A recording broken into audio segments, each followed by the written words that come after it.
Running the ball is the best it's been since Madden 20.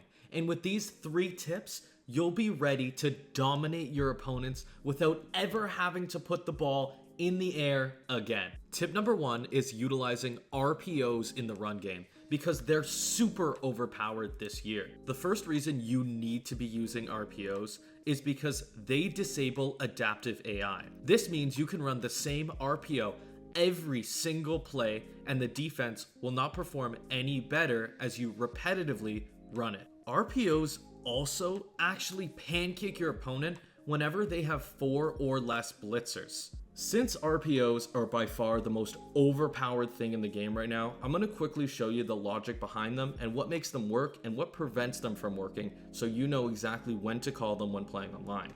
So I have an RPO called right here, and when I snap this ball, you'll see that our opponent gets absolutely pancaked, right? So we get the pancakes, we get a huge gain. If we make a move, maybe that's a touchdown. The reason that worked is because our opponent had 4 or less blitz angles on the field.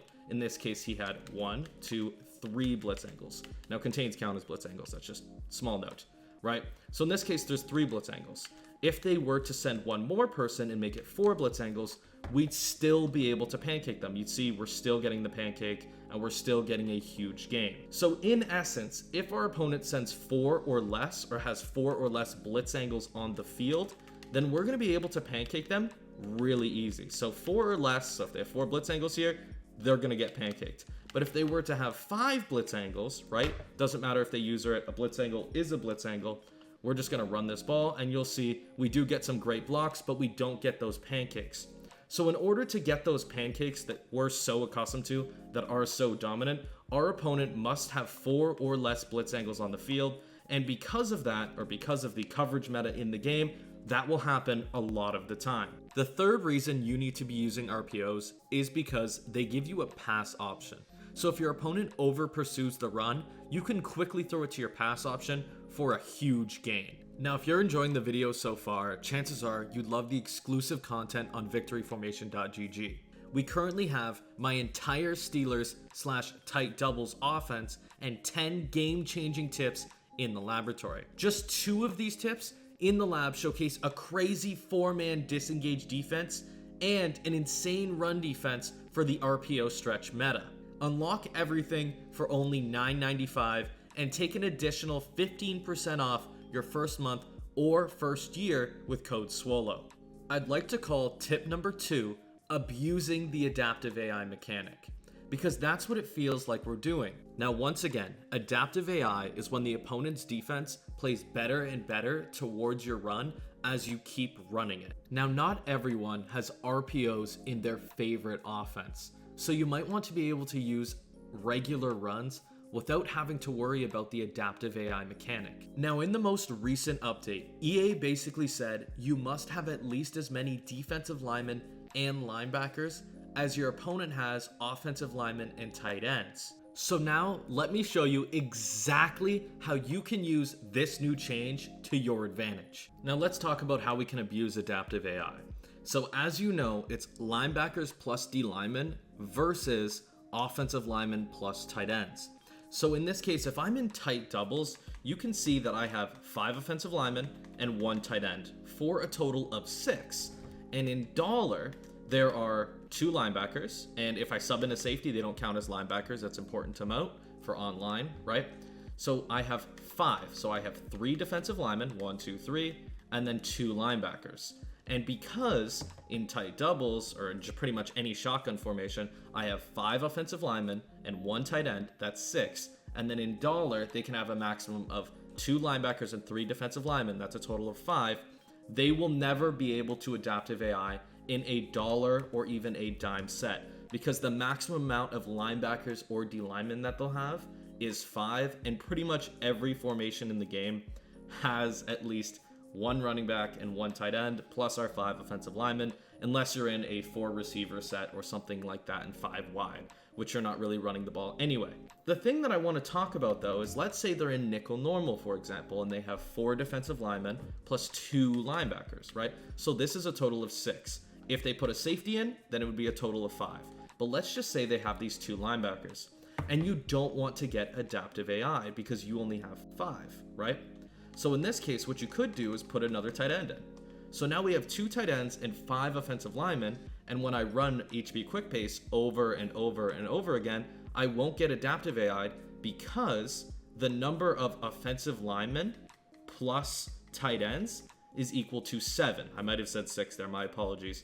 Is equal to 7, while the number of defensive linemen plus linebackers is 6. So as long as you have more offensive linemen and tight ends than they have linebackers or defensive linemen, linebackers plus defensive linemen, you will never get adaptive AI.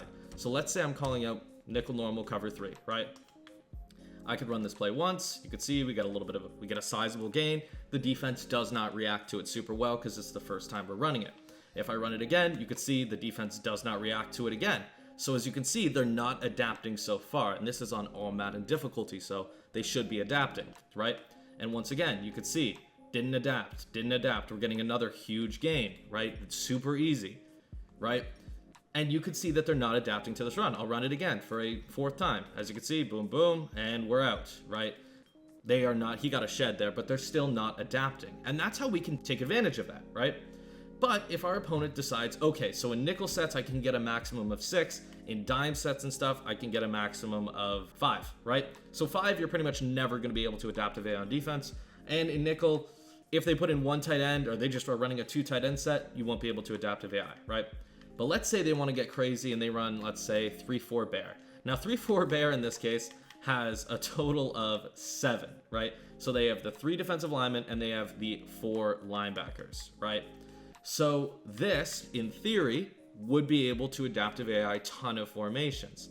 So here's what you could do if you didn't want to get adaptive AI and maybe you wanted to run stretch, right? So in this case, we have 5 offensive linemen and 2 tight ends. 1 tight end at fullback and another tight end. So we have a total of 7 for our adaptive AI calculation, right? And on defense, they have 7, which means since it's equal, we would get adaptive AI and they would adapt to our run. So all we would actually need to do is just put another tight end in. So in this case, I'll just put another tight end in. And as you can see, when I run this, we have a total of 8 now. We have 3 tight ends and 5 offensive linemen, and they have 3 linebackers and 3 defensive linemen and 4 linebackers. In general, we have 8 to the defense's 7. So when we run the ball, we could just quickly take it on. You could see the defense does not react to it. They won't react to it. So although RPOs, you don't have to do this at all. If you are looking to run some other runs, and there's a ton of great runs in the game that aren't necessarily RPOs, and you don't want to deal with the burden of having to, run different calls or anything like that because you really like the run you're using, just make sure to adapt your personnel. See how many defensive linemen and linebackers they have on the field, and make sure that you have 1 more for your offensive lineman plus tight end equation. So it's actually really simple. I'm going to explain it one more time. It's offensive linemen plus the number of tight ends, right? That's your offensive total. And then for defense, it's the number of defensive linemen plus linebackers for the defensive total. If they're equal or you have less than the defense, then of course you will get adaptive AI. But if you have more than the defense, you won't get adaptive AI and you could spam the run repetitively. Now, although this last tip is really simple, I always like to mention it because even players at the upper levels will ignore this. And that tip is running to the QB strength. Basically, if your QB is right-handed, he will have better handoffs going to the left. And if your QB is left-handed, he will have better handoffs going to the right. Here's a quick side-by-side of a right-handed QB handing off to the left and a right-handed QB, the same right-handed QB, handing off to the right. And what you can see is that the handoff is much faster when it's being handed off to the left. And that's why you need to prioritize runs to the QB handoff strength. Now, if you enjoyed this video, make sure to subscribe to the channel for the best Madden tips that you will find on the internet. And I also got a couple other things for you. If you're looking for a great way to score in the red zone, make sure to check out the video right here to your right. And if you're looking for great general tips in Madden 24, make sure to check out this video to your left that will help you dominate Madden 24 very quickly and immediately. Now, thank you for watching this video and have a great rest of your day.